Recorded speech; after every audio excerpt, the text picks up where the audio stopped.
자, 오늘 공부할 차례는요, 고린도후서 말씀입니다. 우리가 고린도후서를 계속 공부를 하고 있습니다. 오늘 9장 볼 차례고요.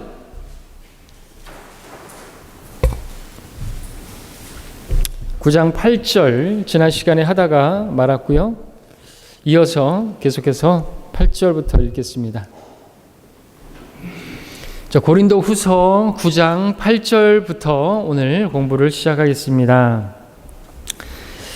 지난 시간에 잠깐 봤는데 또 수요일에도 이 본문으로 말씀을 봤죠.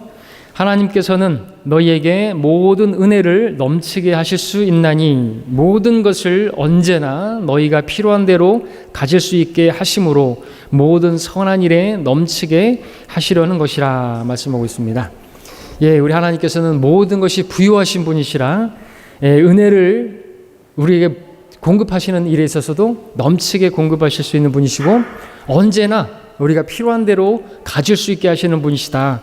근데 목적이 뭐냐니까 모든 선한 일에 넘치게 하시려는 것이다 말씀하고 있습니다. 그래서 우리가 중요한 것은 하나님께서 나에게 은혜를 주시기를 바라신다면, 내가 은혜가 왜 필요한지를 하나님께서 물으신다면 우리는 말할 수 있어야 되는 거죠. 하나님의 선한 일에 넘치게 드리기를 원합니다. 그것이 이 본문의 문맥에서 뭡니까? 고린도후서 8장 9절에서의 문맥은 은혜가 뭐냐? 물질을 말하는 것이죠. 그러니까 물질을 넘치게 채워줄 수 있는데, 하나님께서 우리에게 물질을 주실 수 있는데 그 물질을 가지고 뭐 하려고? 라고 물으신다면 우리는 말할 수 있어야 되는 거죠. 하나님을 위해서 주님의 선한 일들에 넘치게 드리기를 원하니까 주님 넘치게 주십시오. 이렇게 말할 수 있어야 된다는 것이죠.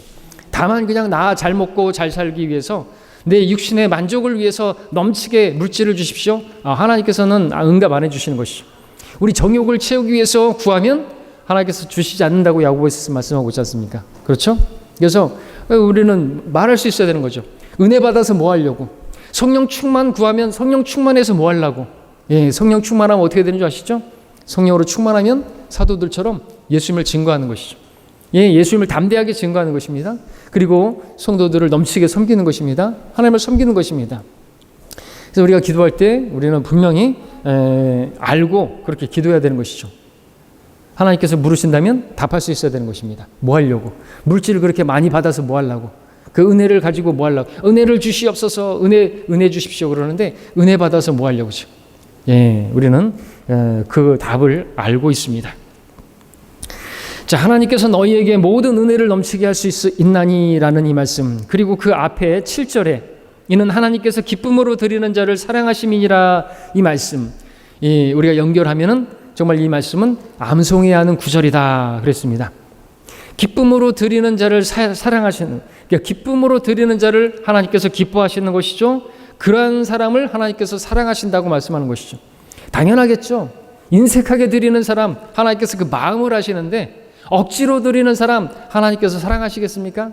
하나님께서는 야곱은 사랑하시고 에서는 미워하신다고 하셨는데 하나님께서 그 마음을 아시는 것이죠.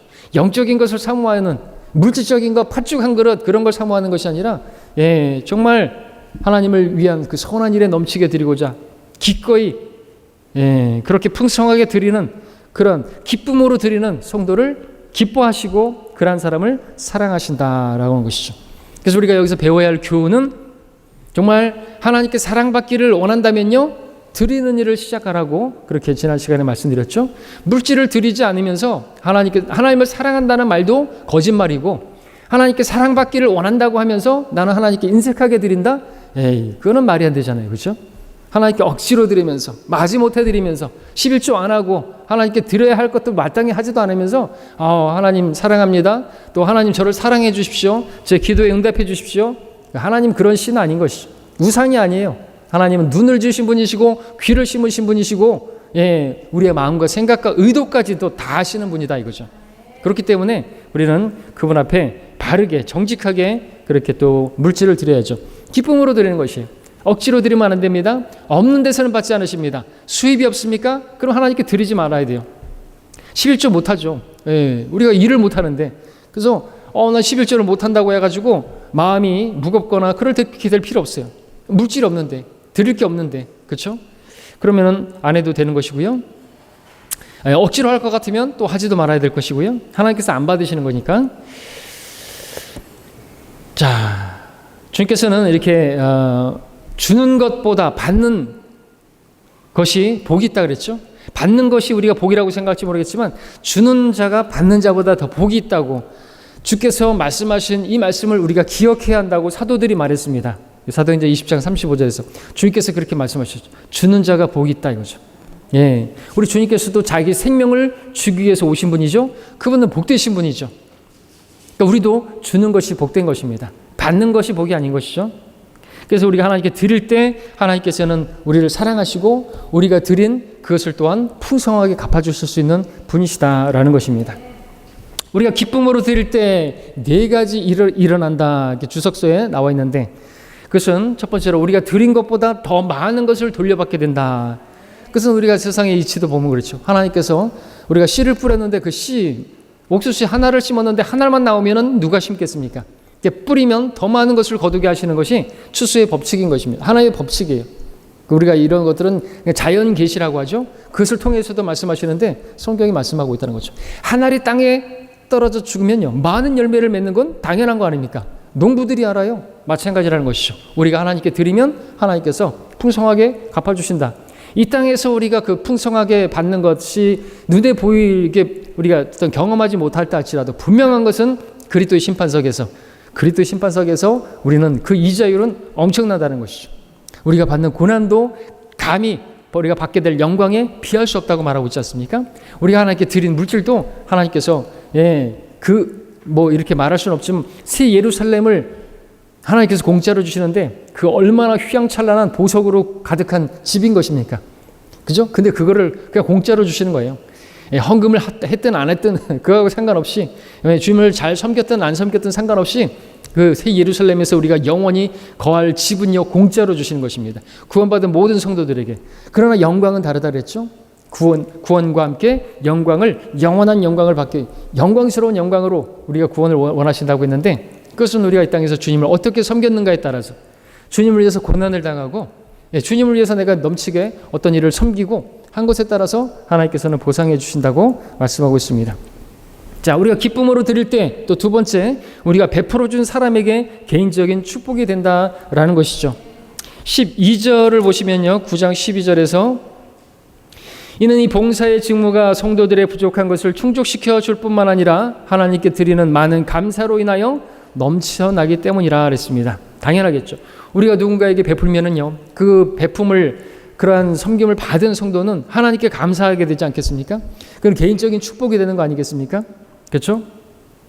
그리고 또 이제 14절에서도 또 너희를 위하여 기도하며 너희에게 주신 하나님의 지극한 은혜로 인하여 너희를 사모하느니라고 했습니다.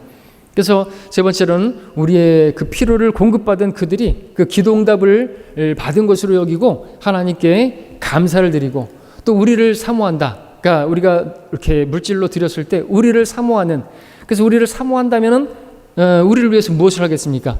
이 물질로 그렇게 섬김을 받은 사람들은 영적인 그런 영적인 빚을 받았으면은 물질적인 것으로 갚는다고 말했죠. 또 물질로 그렇게 자기가 빚을 졌다고 한다면 영적인 것으로 갚겠죠. 무엇보다도 기도하는 사람이 되는 겁니다. 나를 위해서 기도하는 그러한 동역자들이 생기는 것이죠. 그리고 네 번째로 응답된 기도로 인해서 하나님께서 찬양을 받으신다. 이제 15절에서 이제 말로 표현할 수 없는 그분의 선물로 인하여 하나님께 감사를 드리노라 말하고 있습니다. 하나님께서 우리에게 주신 것으로 하나님께 드릴 때 이와 같은 열매들이 드러나는데 무엇보다도 기쁨으로 드릴 때 이와 같은 일들이 일어나는 것이죠. 나도 기쁘고 주는 자가 기쁘잖아요. 줄 수 있다는 자체가 얼마나 기쁘고 감사한 일입니까? 주고 싶어도 줄 수 없는 사람들의 마음을 우리가 이해한다면 줄 수 있는 게 있다면 얼마나 기쁘겠습니까? 그리고 주고 나서 얼마나 기쁘겠습니까? 수요일날 기도회 때도 말씀드렸지만 그 허드슨 테일러가 가진 것이 없었는데 그것마저도 주고 근데 이걸 주면 내가 내일 오후부터 먹을 게 없는데 그걸 하나님께서 주라. 너에게서 구하는 자에게서 돌아서지 말라. 그 말씀이 생각나서 드리고 났더니 막 걱정되고 근심되는 게 아니라 마음이 너무나 기뻤다라는 거죠. 그렇죠? 마음이 기쁜 거죠. 왜? 하나님의 뜻에 순종을 했을 때 주시는 성령께서 주시는 그 감정이죠. 기쁨이죠. 예, 성령의 열매가 기쁨이지 않습니까? 그렇게 드리는 것이죠. 자, 그리고 또 여기서 말씀드리는 부분은 이 8절, 다시 고린도후서 9장 8절로 와서 이 말씀이 참 위대한 구절이라고 말합니다. 박하 목사님 주석에서. 그리고 이 말씀과 함께 동일하게 위대한 구절이 있으니 그 구절은 우리가 잘 아는 로마서 8장 28절. 우리가 알거니와 하나님을 사랑하는 자들 곧 그분의 목적에 따라 부르심을 받은 자들에게는 모든 일이 합력하여 선을 이루니라는 이 말씀. 이 말씀과 함께 이 구절이 참으로 위대한 구절인데, 차이점이라고 한다면 이 본문 8절과 로마서 8장 28절, 이 본문 8절은 조건적인데 로마서 8장 28절은 무조건적이다. 그러니까 본문 8절은 주님을 위해서 넘치게 하라는 것이죠. 그러면은 하나님께서 채워주신다는 것이죠. 조건적이라는 것입니다. 로마서 8장 28절은 하나님을 사랑하는 자들에게는요, 모든 일이 이모저모, 고난도 이모저모 다 하나님께서 사용하셔서, 어려움들도 사용하셔서, 시련도 허락하셔서 다 사용하셔서 선을 이루시는, 그것은 모든 그리스도인들에게 해당하는 것인데, 이 본문 8절 같은 경우에는 조건적이라는 것이죠. 그러니까 하나님께서 어떤 사람들에게 넘치게 은혜를 주실 수 있는데 넘치게 주님을 섬기는 사람들에게 해당한다라는 것이죠. 그렇죠? 그래서 모든 선한 일에 넘치게 하실 목적으로 넘치는 은혜를 베풀어 주시고 필요한 대로 너희가 가질 수 있게 하신다. 필요합니다, 주님. 하나님께서는 우리 필요를 채워주세요. 원함을 채워주지 않습니다. 성경에서 한 번도 우리 주님께서 우리의 원함을 채워주신다 말씀하고 있지 않습니까? 왠지 아십니까? 우리 원함이라고 하는 건 무한대이기 때문에 그랬어요. 지옥이 스스로 확장하는 것처럼 인간의 욕망이라고 하는 것 스스로 확장하기 때문에 절대로 만족함이 없어요. 예, 말거머리처럼 다오 계속해서 공급을 원하는데 채워지지 않는 것이 블랙홀입니다. 그래서 원함을 채울 수 없어요. 하나님도 인간의 원함을 채울 수 없습니다. 온 세상을 다 가져도 만족할 수 없는 게 인간이에요. 그래서 하나님께서는 우리의 필요를 채워주시는 것이죠. 필요는 딱 정해져 있어요. 우리에게 먹을 것과 입을 것 필요하죠. 필요 채워주십니다. 근데 그것도 우리가 하나님의 나라와 의를 구하면 너희가 무엇을 먹을까, 무엇을 마실까, 무엇을 입을까, 그것은 걱정하지 말라고. 그 필요는 내가 채워주겠다고. 그런데 우리가 여기서 더해서 내가 하나님 필요합니다. 주님, 제가 저 성도를 돕기 원하는데 저 성도가 필요한데 주님, 제가 저 성도를 도울 수 있도록 주님 제 필요를 채워주십시오. 그러면 더 채워주신다는 것이죠. 그러니까 목적이, 동기가 뭐냐라는 것이죠. 내가 저 성도를 섬기길 원합니다. 그것이 곧 하나님을 섬기는 건 아닙니까? 가난한 성도에게 빌려주는 것, 가난한 성도를 섬기는 것은 하나님께 빌려드리는 것이라고 말하고 있습니다. 채워주신다는 거죠. 그렇죠? 그래서 우리가 그것을 알고 그렇게 섬기는 것이 필요합니다. 9절을 보겠습니다. 이제 9절에 가서 보시면 기록되기를, 어딘가에 기록되어 있다는 것이죠. 인용한 말입니다. 그가 멀리 흩으리시고 가난한 자들에게 주셨으니 그의 의가 영원히 남음이라 함과 같으니라. 시편 112편 9절의 말씀이에요. 그래서 그 기록된 말씀을 인용하고 있는 것이죠. 그가 멀리 흩어서 가난한 자들에게 주었으니, 그러니까 우리가 드린 그 물질이 마치 씨앗과 같이 흩어버리는 것 같은데, 어떻게 보면은 이렇게 버려지는 것 같은데, 그것은 절대로 버려지는 것이 아니고 반드시 돌아오는 것이고, 가난한 자들에게 주어지는 것이고, 가난한 자들에게 주어진 것은 나에게 의로 남게 된다라고 하는 것이죠. 구원에 관해서 말한다면 그리스도께서 친히 우리의 의가 되시잖아요. 우리가 우리의 의는 더러운 걸레와 같은데, 예수님을 영접했을 때, 우리가 구원받았을 때 우리는 하나님의 의를 전가받은 것입니다. 근데 그 의와는 별도로 우리의 행실, 그것을 또 성경은 의라고 말하고 있죠. 그렇죠? 행위의 구현과 의, 그 세마포는 성도들의 의라고 계시록에 말하는 것처럼, 우리가 앞전에 또 고린도후서 5장에서 봤던 것처럼, 만일 우리가 옷 입고 있다면 벗은 채로 발견되지 아니하리라. 그래서 구원받은 후에 우리가 주님을 섬기는 그 섬김에 따라서 우리는 그 세마포를 짓는 거라고 그렇게 열코 목사님 말하고 있죠. 그래서 어떤 농담 반 진담 반으로 어떤 많은 성도들이, 어떤 성도들은 그 어린 양의 혼인식에 들어가는데 비키니 혼인식이라고 했으니까, 그렇다고 해서 우리가 뭐 그때 여자로 다 바뀌는 거 아니에요.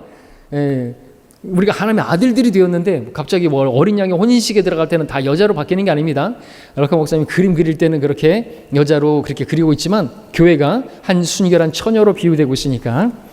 그런데 어떤 성도들은 웨딩 드레스를 입는데 어떤 성도들은 쫙 그냥 길게 그냥 멋지게 아름답게 그렇게 그런 의를 입었는데 어떤 성도는 행한 행실이 너무나 적어서 거의 비키니 같은 그런 쪼가리만 걸치고 들어갈 거라고 이제 그렇게 이제 말씀하시는데 우리가 그거는 이제 어떤 영적인 적용인 것이죠. 부끄럽게 된다는 말입니다. 행한 게 없어요. 하나님 앞에 얼마나 부끄럽겠습니까?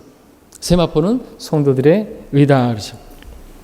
럭카 목사님 여기서 그래서 그의 의가 영원히 남음이라 이 구절을 가지고 오는데 이거는 우리의 가난한 성도들을 섬기는 것과 관련해서 이야기를 하고 있는 것입니다. 10절을 보겠습니다. 이제 씨 뿌리는 자에게 씨앗을 공급하시는 분이 너희의 양식으로 빵을 공급하시며 또한 너희가 뿌린 씨를 번성케 하시고 너희의 의의 열매를 증가시키시리라 말씀하고 있습니다. 봤던 것처럼 그렇게 자연의 법칙이 추수의 법칙입니다. 자, 씨 뿌리는 자에게 씨앗을 공급하신다. 여러분 종자가 없으면요, 어떻게 씨를 뿌리겠습니까? 씨앗을 주시는 분이 하나님이세요. 하나님께서는 무에서 유를 창조하신 분이시죠. 씨앗을 가지고 계신 분이 주님이신 것이죠. 사람들은 그 씨앗을 가지고 하나님께서 주신 것을 가지고 뿌려가지고 얻는 것이지만 하나님께서 그것을 주시지도 않으시면요 아무것도 안. 하나님께서 비를 내려주지 않으면 씨앗이 있으면 뭐 할 거예요? 하나님께서 모든 것을 공급하시는 것이라는 말이 그 말인 것이죠. 그래서 햇볕을 주시지 않으면 그 씨앗이 있으면 또 뭐 하겠어요? 씨앗을 주셨다 할지라도 비를 주셔야죠. 햇볕을 주셔야죠. 또 필요하면 어떤 그런 바람도 주셔야죠. 그렇지 않으면요 우리 먹을 게 없어요. 자, 그렇게 공급하시는 분께서 우리가 양식으로 빵을 공급하시고 또 너희의 뿌린 씨를 번성케 하시고 의의 열매를 증가시킨다고 말씀하고 있습니다. 의의 열매라고 말하고 있죠. 여전히 또 우리가 드린 것이 정말 하나님께서 보시기에 의로운 일들에 이렇게 드려지고 그러면 그 열매를 증가시키시고 그렇게 우리가 받은 그 은혜로 섬길 때 선야한 일에 넘치게 드릴 때 하나님께서 그렇게 주실 거다라는 말씀을 다시 한번 보게 되는 것입니다. 그러니까 이거 9절 말씀에 따라 우리가 가난한 이들에게 베풀 때 10절 말씀에 따라 그 의의 열매를 증가시키실 것이다. 이죠. 우리가 드린 것에 대해서 하나님께서 후히 되어 꾹꾹 누르고 그렇게 말씀을 하고 있는 거죠. 11절의 말씀을 보시면 모든 일에 부유하게 되어 그랬죠? 부유하게 되어. 그러니까 하나님께서 우리에게 부자가 되게 하실 수도 있다라는 거죠. 주라 그리하면 너희가 받으리니 사람들이 후히 되어 꼭꼭 누르고 잘 흔들어서 넘치게 하여 너희 품에 안겨주리라 말씀하신 것처럼 주라 이거죠 먼저. 그러면은 하나님께서 부유하게 해주실 수도 있다라는 거죠. 그렇죠? 근데 우리 마음이 순수해야 돼요. 여기서 또 그렇구나 이런 법칙이구나 그러면서 내가 이제 더 부유하게 되고자 하는 그런 동기를 가지고 또 드린다? 이러면 또 하나님께서 우리 마음과 생각과 모든 의도를 아시기 때문에 부유하게 되시게 하지 못하죠. 그렇죠? 순수하게 아까 말씀드렸던 것처럼 기쁨으로 정말 하나님 사랑해서 자원함으로 넘치게 드리면 하나님께서 그렇게 해주신다라는 것이죠. 그러니까 이거를 우리가 분명히 알아야 되는 것입니다. 그럼 하나님께서 부유하게 해주신다라는 거죠. 근데 어떤 자들은 이 누가복음 6장 38절 제가 말씀드렸던 것처럼 후히 되어 꾹꾹 누르고 잘 흔들어서 넘치게 하여 너희 품에 채워줄 것이다. 이걸 제일 많이 써먹는 목사가 조영기 목사였잖아요. 그렇죠? 은사주의 목사들, 은사주의자들. 자기 이익을 위해서 교묘하게 왜곡해가지고 건강과 부와 번영의 그러한 신학으로 가르치는 사람들이 있는데 그러나 내가 많이 얻기 위해서 준다고 한다는 것은 그것은 내가 무엇인가를 노림수를 가지고 있는 것이고 그것은 기쁨으로 드리는 것은 분명히 아닌 것이고 자신의 탐욕을 채우기 위해서 드리는 것이기 때문에 하나님께서는 그러한 정욕을 위해서 구하는 건 하나님께서 응답해 주시지 않는다고 다시 말씀을 드립니다. 그는 헌금이 아니에요. 하나님께서 그런 헌금을 받으시지 않습니다. 기쁨으로 드리는 게 아니라면 하지를 말아야 되는 것이죠. 하나님께서 나에게 은혜로 주신 거예요. 그래서 여기서 8장 9절에서는 계속해서 이 은혜를 너희에게 준 것을 은혜가 뭐냐? 물질이라는 거죠. 물질도 은혜라는 거예요. 하나님께서 나에게 주신 거라는 거죠. 그래서 그걸 드리는데 하나님께서 나에게 주셨기 때문에 나의 10의 1을 넌 9을 가지고 너는 1만 나에게 달라 이죠. 왜? 교회가 운영돼야 되고 사역자가 먹고 살아야 되고 실질적인 필요가 있어야 되니까 그렇게 하는 거죠. 근데 10의 1이 아깝다고 9을 가지는데 하나님께서 9도 안 가지게 할 수 있어요. 10도 10에 10도 못 가지게 할 수 있단 말이죠. 그것은 아주 최소단이라고 말씀드렸죠. 신실한 성도는 10의 2, 10의 3도 하는 것이고, 더 하는 거죠. 우리 몸을 하나님께서 사셨다고 말하고 있잖아요. 너 값을 치르고 사셨는데 주님께서 우리 모든 죄값을 치르시고 우리 몸을 사셨어요. 우리 몸. 어떤 사람은, 어떤 성도는 뭐 말이 안 되지만 손가락 한 마디를 이렇게 일하다가 잘라졌대요. 일하다가 잘라져가지고 그 보상금으로 그 당시에 500만 원을 받았어요. 그것으로 자기 그 빚이 있었는데 그 빚을 갚았대요. 하나님께서 이런 방법으로도 나에게 하나님께서 빚을 탕감해 주신다. 그럼 말이 안 되는 거고요. 근데 어쨌든 뭐 자기는 그렇게 생각한다고 하는 거죠. 근데 말씀드리고자 하는 것은 한 마디가 잘려졌는데, 새끼손가락 한 마디가 잘라졌어요. 일하다가 톱에 잘려가지고, 전기톱에. 근데 이게 500만 원이라는 거예요. 그럼 얼마예요, 이거 다? 이 몸을 사셨어요. 이 얼마짜리 몸이냐고요. 근데 그걸 값으로 계산할 수 없잖아요. 근데 하나님께 드리는 데서 인색하게 드린다고요? 그거는 말이 안 되는 이야기다라는 것이죠. 자, 우리 계속해서 보겠습니다. 하여튼 이 8절에 아까 말씀드렸던 약속은 모든 선한 일에 넘치게 하려는 것이기 때문에 모든 일에 부유하게 되는 것, 이 지금 11절은 성도가 주님을 섬기는데 쓸 것에 그 공급을 받는 걸 말하는 것이지, 개인적인 어떤 부나 번영이나 이런 것과는 관계가 없다는 것을 말씀을 드리는 것입니다. 뭐 주면은 번성케 하실 것이다. 그런 계산을 가지고 우리는 하나님께 드리는 것이 바르지 않은 것이다 이거죠. 너무나 많은 것을 받았기 때문에, 네 몸을 값주고 사셨기 때문에, 그죠? 엄청난 걸 받았기, 영원한 생명을 받았기 때문에 우리가 하나님께 드리는 것이 아무리 뭐 엄청나다 할지라도 그것은 정말 그 세 발의 피만큼밖에 안 되는 아주 작은 것에 지나지 않겠죠.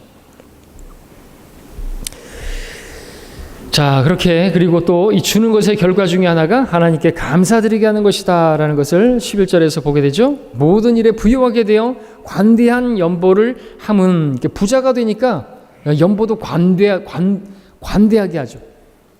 근데 물론 물질에 작고 많고는 말을 하는 게 아니겠죠. 마음이 넓어지는 것이, 마음이 부유하게 되는 게 진짜 부유한 거잖아요. 아니, 부자면 뭐 할 거예요? 마음이 스크루지 같으면 인색하잖아요. 절대로 가난한 사람한테 안 주죠. 마음이 넓어지는 거예요. 그래서 가진 것이 적지만 그 가운데서 많이 드리는 것이죠. 이게 관대한 연보라는 것입니다. 근데 부유하게 되었으니까 이게 실제적인 관대한 연보는 거액이 되겠죠. 자, 우리를 통하여 하나님께 감사드리게 하려는 것이라. 많은 물질을 받으면 당연히 많은 감사가 나오겠죠. 예. 그것을 말씀하는 것이죠. 예. 계속해서 우리 11절을 보고 있습니다. 감사를 드리는 것이다.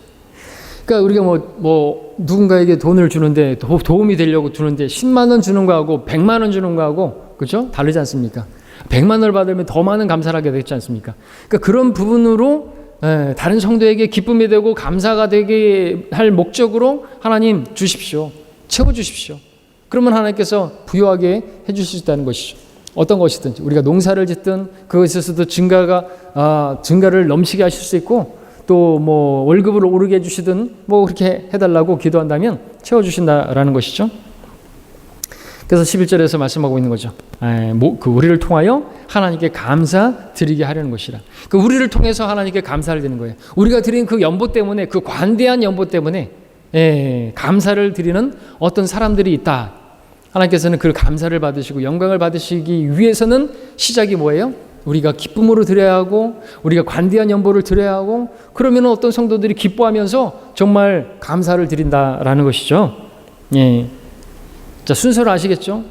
그러니까 단지 우리가 먹을 것과 입을 것을 달라고 막 하고 이런 것들이 중요한 게 아니고, 하나님의 나라와 의를 구하면 채워주시는 것 마찬가지로, 어떤 성도들이 하나님께 감사를 드리고 하나님께 영광 돌리는 그 목적으로 우리가 하나님께 풍부한 연보를 할 수 있도록 그렇게 하나님 채워주시라고 기도하면 하나님께서 해주신다라는 것을 우리가 이제 하나님의 법칙으로 알 수 있어야 되겠습니다. 자, 그 다음에 우리 이제 12절 보겠습니다. 이는 이 봉사의 직무가 성도들의 부족한 것을 충족시켜 줄 뿐만 아니라 하나님께 드리는 많은 감사로 인하여 넘쳐나기 때문이라 말씀하고 있습니다. 예, 이 봉사의 직무, 여러분들 이러한 직무를 받은 거예요. 물질로 하나님을 섬기는 것이 우리에게 받은 청지기의 직무예요. 하나님께서 주신 것을 관리하고, 그것은 하나님께서 우리에게 또 드리라고 주시는 거예요. 이러한 직무를 통해서 성도들이 부족한 것을 충족시켜 주는 거, 나 혼자 잘 먹고 잘 사는 거 하나님께서 원하시는 게 아니라는 거죠. 그렇죠? 이웃을 사랑하라. 이 첫째가 하는 게 계명 다음이잖아요. 이웃이 누구예요? 첫 번째 1차적으로 믿는 성도들에게니라 말하고 있잖아요. 믿는 성도들에게 근데 우리가 지금은 이제 뭐 구제하는 데 있어서 먹고 살 게 없는 그 정도로 필요로 하는 성도들이 없잖아요. 그죠? 예. 그러니까 이제 그 구제에 있어서도 어떤 이제 기준을 사도 바울 서신을 통해서 보여주고 있으니까 거기에 따라서 하는 것이죠. 과부 같은 경우에도 남편을 잘 섬겼고 성도들의 발을 씻겼고 또 60세 이하는 안 되고 이제 그런 기준들이 있는 것처럼 그렇게 우리가 이제 섬기는 것이 필요한 것입니다. 자, 그렇게 해서 많은 감사로 인하여 하나님께 넘쳐나기 때문이라. 13절에서 이 직무의 증거를 통하여 그들은 너희가 고백한 그리스도의 복음의 순종함과 또 그들과 모든 사람에 대한 관대한 나눔으로 인하여 하나님께 영광을 돌리며 라고 말하고 있습니다. 자, 고린도 성도들의 그 연보를 받은 사람들은 두 가지 사실로 인해서 기뻐하고 하나님께 영광을 돌려드리는데, 하나는 그들을 향한 고린도 성도들의 그 관대함 때문에 기뻐하는 것이고, 또 다른 하나는 그 관대함이 주님에 대한 고린도 성도들의 그 순종의 증거가 되기 때문에 기뻐하는 것이죠. 그래서 영광을 돌려드리는 것입니다. 받은 사람들이 기뻐하겠죠. 성도들의 그 마음이 그렇게 넓어져 있는 것이, 고린도 성도들이 그렇게 연보한 것에 대해서 그것을 인하여 기뻐하고 감사를 드리는 거죠.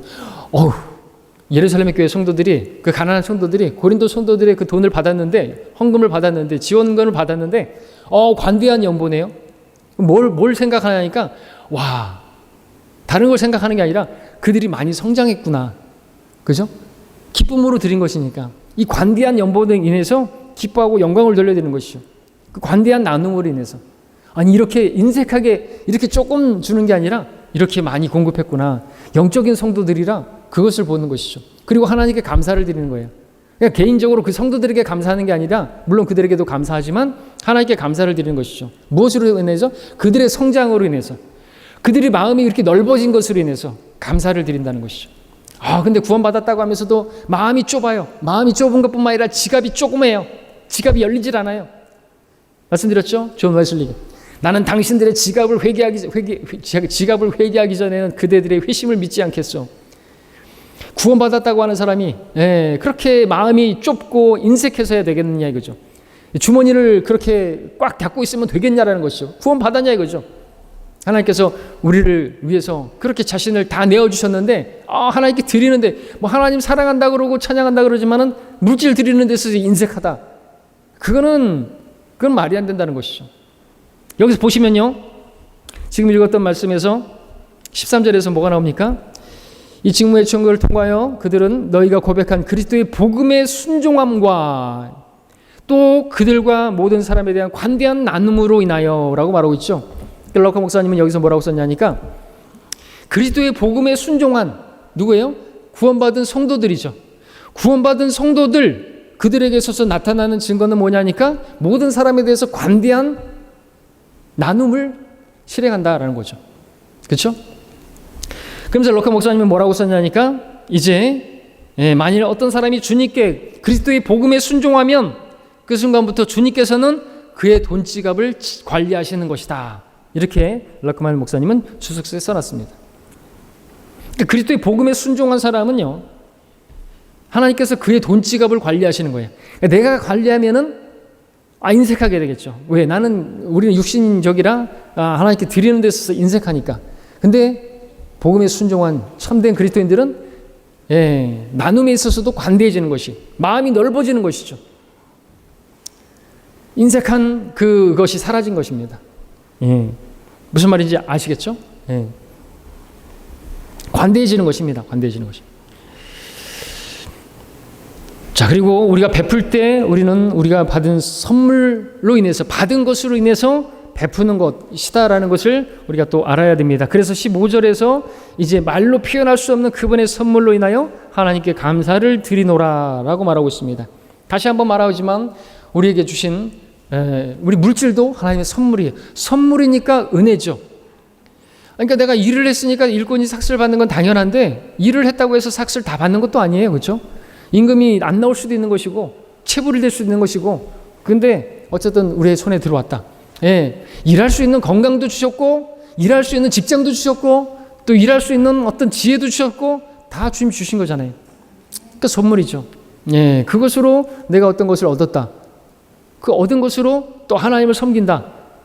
그렇게 할 목적으로 우리에게 주시는 것이고 무엇보다도 지금 그리스도의 복음의 순종함이라고 말했던 것처럼 여기서 말로 표현할 수 없는 그분의 선물이라고 했는데 그 말로 표현할 수 없는 선물 가운데 뭐가 있어요? 구원이 있잖아요. 하나님의 선물은 예수 그리스도 우리 주로 말미암은 영원한 생명이라고 그랬습니다. 그 말로 표현할 수 없는 선물이잖아요. 하늘을 두루마리 삼고 바다를 먹물로 삼아도 다 기록할 수 없는 하나님의 사랑이죠. 하나님의 선물이죠. 그 선물을 받은 사람들이 하나님께 드리는 일에 있어서 인색하다, 쪼잔하다, 그거는 창피한 일인 것이죠. 11조가 있니 없니 이런 얘기하는 거는 말이 안 되는 것입니다. 11조 하지 마세요. 10에 10조 하세요. 그러면 다 드리라야죠. 우리 몸이 하나님 거라야죠. 우리 인생을 드려도 우리는 아깝지 않은 것이에요. 근데 또 그렇게 드리면은 하나님께서 우리가 영원한 영광으로 갚아주신다고 하는데 뭐가 그게 돈 들이지 말고 그러면 나가서 복음 전하고 복음 전하다가 고난을 당하라고 그것도 안 해요. 이것도 안 하고 저것도 안 하면서 그냥 교회 안에서 막 그냥 예배 드리고 찬양 드리고 그것으로 의무를 다했다고 하면은 그거는 뭐 아무것도 아니잖아요. 그죠? 자, 우리 10장으로 넘어가겠습니다. 10장. 성경대로 믿는 사역자의 영적 무기들 소제목이 붙었습니다. 10장 1절 2절을 보겠습니다. 너희 가운데서 대면하면 비천하고 너희에게서 떠나 있으면 담대한 나 바울이 이제 그리스도의 온유함과 공손함으로 너희에게 권고하노라. 그러나 우리가 육신에 따라 행한다고 생각하는 어떤 사람들에 대하여 내가 담대하다고 생각하는 그 자신감으로 너희와 함께 있을 때에 담대하게 되지 않기를 간구하노라. 좀 어렵게 보여지는 말투 같은데요. 어떤 뜻입니까? 자, 우선 이 10장에 이르기까지는 사도 바울이 어떻게 보면 좀 이렇게 아주 부드럽게 말을 했다고 말할 수 있는데 이제 10장에서 오면서부터 13장 이렇게 계속해서 좀 약간 좀 담대하게 어떻게 보면 좀 거칠게 이제 표현하는 것들이 이제 나오게 되는 것입니다. 그 전까지는 이렇게 좀 부드러웠던 이유는 뭐냐니까 고린도전서 5장에서 그렇게 그 이방인도 짓지 않는 그 죄, 그 문제로 인해서 정말 그런데 그것에 잘 바울이 말해서 고린도전서에서 말했던 것대로 잘 순종하였기 때문에 칭찬하고 그렇게 부드럽게 이야기를 했었죠. 또 베푸는 것에 대해서 격려도 했습니다. 근데 이제 10장부터 13장까지는 분위기가 좀 반전이 되는데 10장부터 다루는 주된 문제는 고린도인 성도들이 거짓 교사들을 받아들인 것에 대한 이유 때문에 그렇죠.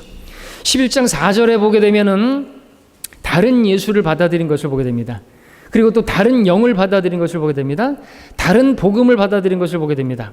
만일 누가 와서 우리가 전파하지 아니한 다른 예수를 전파하거나 너희가 받아들이지 않은 또 다른 영을 받거나 너희가 영접하지 않은 또 다른 복음을 전파하면 너희가 그를 잘 용납하는도다. 그리고 14절 15절에 보시면 11장 14절 15절에서 보면은 이것은 놀랄 일이 아니니 이는 사탄도 자신을 빛의 천사로 가장하기 때문이라. 그러므로 사탄의 종들이 의의 종으로 가장한다 하더라도 큰 일이 아니니라. 그들의 종말은 그들의 행위대로 될 것이니라 하는 이런 말씀들을 보게 되면 사탄의 종들이 있는 것이에요. 다른 복음을 가지고 있는 것입니다. 다른 예수를 전하는 것입니다. 예수 믿으면 잘 먹고 잘 산다는 그런 다른 복음을 전하는 것이에요. 그냥 그런 순복음을 전하는 것이에요. 잘못된 것이죠. 근데 그런 걸 받아들인다고 책망하지 않을 수가 없는 것이죠. 그래서 분위기가 그렇게 좀 반전된다라는 부분입니다. 그리고 1절을 다시 한번 읽으면 너희 가운데 대면하면 비천하고 너희에게서 떠나 있으면 담대한 나 바울이라고 말하고 있습니다. 이렇게 말을 하는 이유는 고린도 성도들이 사도 바울에 대해서 말하는 그 말을 그대로 받아치는 것이다.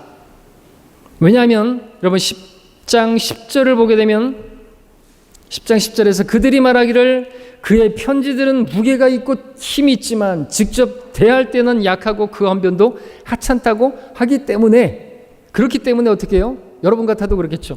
가까이 대하면은 직접 만나보면 언변도 하찮고 아우 하찮아. 근데 멀리 떨어져 있으면은 그 편지들은 무게가 있고 권위가 있고 힘이 있고 그러니까 어떻게 말을 해요? 너희 가운데 함께 하면은 비천하고 너희에게서 떨어졌으면 담대한 나는 어떻게 보면 되게 이게 비아냥거리고 조롱하는 것으로 보여질 수 있죠. 그러지 않겠습니까? 이해하셨죠? 뭔 얘기인지. 예. 너희들과 함께 대면하면은 비천하고 너에게서 떠나 있으면 난 담대하다. 왜? 그들이 말하기를 편지는 대단한데 가까이서 대면하면 언변도 많지 않고 별것도 아니고 그러니까 이렇게 말을 하는 것이 이런 걸 돌려까기라고 하나요? 이렇게 책망을 하는 그런 모습도 여기서 1절에서부터 보게 되는 거죠. 분위기가 좀 거친 표현이랄까, 담대한 표현이랄까 이렇게 쓰고 있습니다. 2절에서 다시 한번 읽으면 그러나 우리가 육신에 따라 행한다고 생각하는 어떤 사람들에 대하여 내가 담대하다고 생각하는 그 자신감으로 너희와 함께 있을 때에 담대하게 되지 않기를 간구하노라.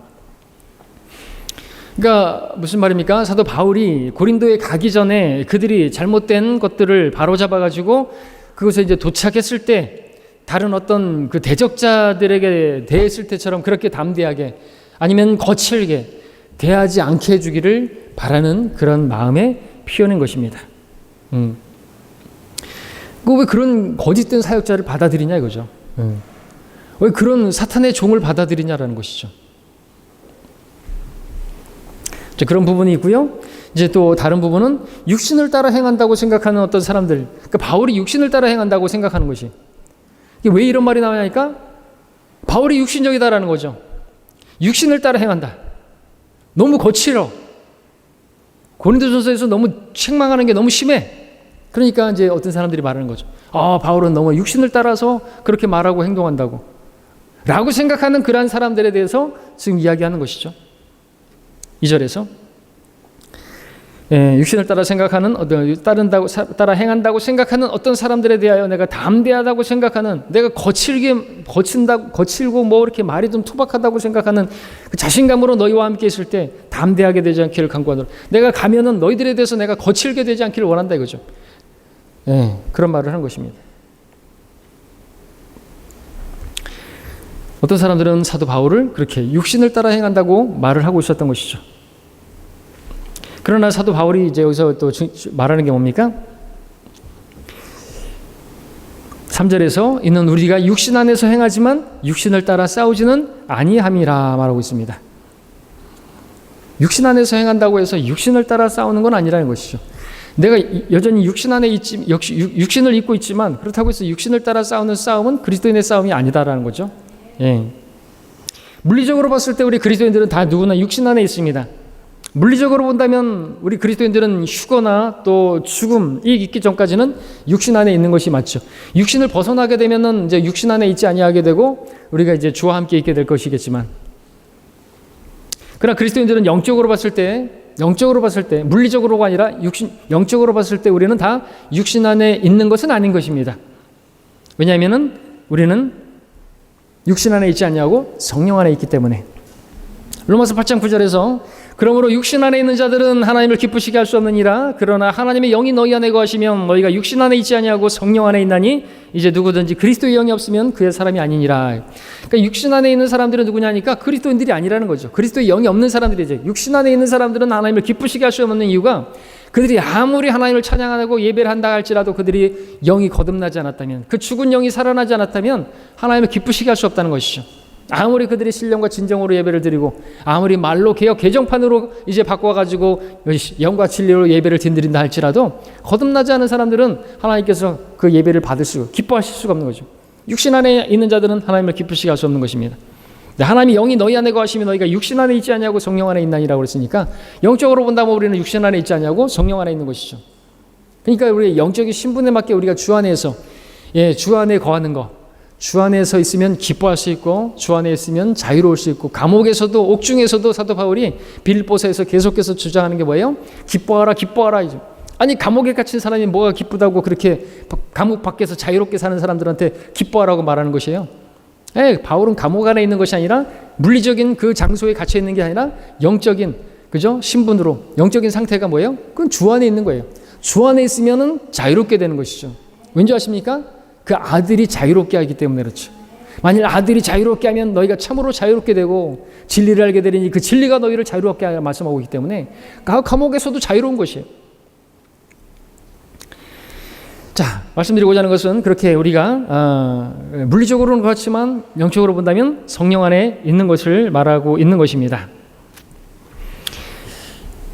3절에서 육신을 따라 싸우지 아니한다 그랬습니다. 육신 안에 있지만 육신을 따라 싸우지 않는다 이죠. 왜? 우리는 혈과 육에 대항하는 사람들이 아니니까. 에베소 6장에서 말하는 것처럼 영적인 무기들은 뭡니까? 또 우리는 기도로 싸우는 것이고 말씀으로 싸우는 것이고, 그게 우리 영적인 무기죠. 4절에서 말하고 있잖아요. 우리의 전쟁 무기는 육신적인 것이 아니요 오직 하나님을 통하여 견고한 요새들을 무너뜨리는 능력이라 말하고 있습니다. 전쟁 무기가 육신적인 것이 아니라고 말하고 있습니다. 그러니까 뭐예요? 물리적인 무기가 아니라는 거죠. 총, 칼, 뭐 이런 게 아니라는 것이죠. 우리는 칼로 싸우는 게 아니고 무슨 창으로 싸우는 게 아니라 뭡니까? 우리에게 필요한 것은 성령의 칼이라고 말씀하고 있는 에베소 6장에서 하나님 말씀, 구원의 투구, 성령의 칼, 그리고 또 기도가 있죠. 모든 기도와 간구로 성령 안에서 기도하고 라고 말하고 있습니다. 이 정강이 보호대라고 하셨죠. 또 믿음이요. 믿음도 우리의 방패죠. 모든 것 위에 믿음의 방패를 가짐으로써 너희 모든 악한 자들의 그 불붙은 화살을 끌 수 있게 하는 게 바로 믿음이죠. 믿음의 방패. 믿음은요 방어용 무기입니다. 그리고 칼은요 공격용 무기죠. 물론 칼도 방어용도 되지만, 그러니까 방어용도 되고 공격용도 되니까 양날 가진 칼인가요? 양면으로 있는 것이겠죠. 어쨌든 그렇게 우리에게 무기가 있습니다. 믿음이 방패라고 했죠. 히브리서 11장에 보니까 믿음의 사람들이 나오는데 그들은 믿음을 통하여 사자들의 입을 막기도 하고 불의 세력을 소멸시키기도 하고 칼날을 피하기도 하고 믿음으로, 믿음의 방패로 그런 것들을 다 불붙은 화살들을 끈다라는 것이죠.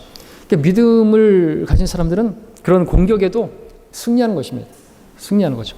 타협하지 않습니다. 굳건하게 서는 것이죠. 비록 순교한다 할지라도 믿음으로 다 그것들을 이겨내고 견뎌내는 것이죠.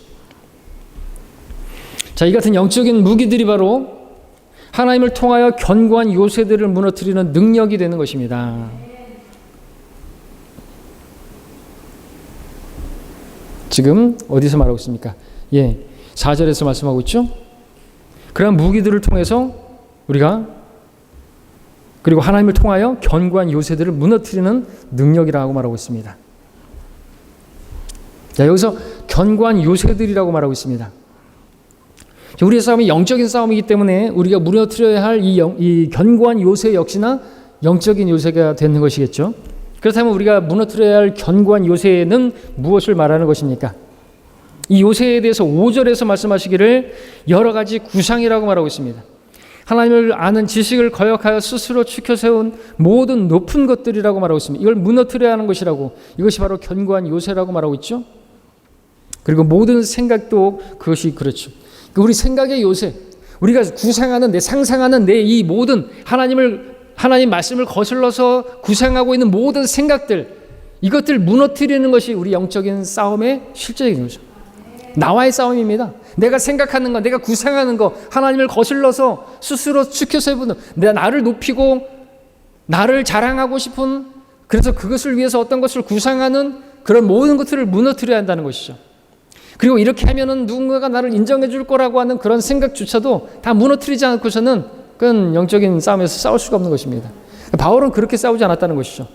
나를 높이고 나를 인정해 주길 바라고 나를 내가 대접받길 바라고 그렇게 사역한 게 아니다라는 것입니다. 그런 생각들은 해서도 안 되겠죠. 그리스도인이. 왜? 하나님께서 우리 생각과 마음을 다 알고 계시는데 그런 생각으로 사역한다는 것 자체가 말이 다 되겠냐 하는 것이죠. 많은 사역자들이 근데 지금 오늘 어떻게 합니까? 그런 거 생각 없이 그 견고한 요새를 가지고 그냥 철밥통으로다가 목회를 하고 그야말로 자기들의 배인, 그들이 하나님은 자기들의 배고, 그런 사역자들이 많다라는 것입니다. 자, 하나님을 아는 지식을 거역하는 것들, 그걸 구상한다 이거죠. 하나님을 높이는 것이 아니라 자기를 높이는 것들을 구상하고, 하나님을 자랑하는 것이 아니라 자기를 자랑하는 것들을 위해서 구상하는 것이죠. 그래서 아주 큰 건물 짓고 많은 사람들을 모아가지고 자기 이름 날리고 이런 것들, 이런 것들은 다 부셔버려야 하고 깨트려버려야 할 그러한 요새가 되는 것입니다. 자, 우리 안에 이러한 반역적이고 악의적인 악한 구상들의 그런 것들에 의해서 우리의 삶이 정복을 당하게 되면 심각한 문제가 일어나는 것이죠. 그렇기 때문에 그런 것들이 뿌리내리지 못하도록 신속하게 제거를 해야만 하는 것입니다. 근데 그렇게 제거하는 것이 뭐예요? 그런 것들 다 깨트려버릴 수 있는 게 뭐예요? 다른 게 아닌 것입니다. 우리가 정결케 될 수 있는 방법. 아버지의 진리로 그들을 거룩하게 하여 주옵소서. 아버지의 말씀은 진리니이다. 하나님 말씀으로 그 말씀의 물로 씻는 것이에요. 우리 생각을 씻는 것입니다. 우리 마음의 생각에 변화를 받는 것, 그게 뭐예요? 하나님 말씀밖에 없어요. 청년이 그렇게 좌충우돌하는 그 청년이 무엇으로 자기 길을 정결케 할 수 있습니까? 주의 말씀을 따라 조심할 것입니다. 하나님 말씀만이 우리를 정결케 하는, 우리 생각을, 우리 구상을 정결케 할 수 있는 게 하나님 말씀밖에 없다고 말하고 있습니다. 그래서 우리의 무기가 성령의 칼, 하나님 말씀이라고 말하고 있는 것이죠. 그러니까 그 하나님 말씀 앞에 우리가 무릎 꿇고 복종하는 게 견고한 요새가 무너지는, 그리고 그 무너질 때 모든 불복종을 응징하는 하나님의 일하심이 시작된다고 말하고 있는 것이죠. 그래서 그 무너뜨리며 모든 생각을 사로잡아서 그리스도께 복종케 하니 6절에서 너희의 복종이 이루어지면 모든 불복종을 응징하려는 준비를 갖추고 있느니라. 이것이 이루어질 때 그 비로소 하나님의 일하심이 시작하는 것입니다. 모든 불복종을, 또 나를 대적하는 사람들에 대해서도 그 사람들을 하나님께서 다루시게 되는 것이죠. 우리는 그 사람들에게 대해서 또 육신적으로 혈과육으로 싸우는 게 아니라 우리는 나에게 악으로 대했다 할지라도 우리는 그에게 선을 대하는 것입니다. 이게 하나님 말씀대로 하는 것이고, 그렇게 하나님 말씀 앞에 우리가 무릎 꿇고 복종하고, 나는 할 수 없지만 그렇게 하게 될 때 하나님께서 일하셔서 모든 불복종하는 그러한 내 대적들에 대해서도 응징하시는 하나님의 일하심을 보게 된다는 것이죠. 여기까지 공부를 하도록 하겠습니다. 시간이 어느덧 다 되었습니다. 자, 우리 8장 6절까지 봤습니다. 7절부터 다음 시간에 보겠습니다.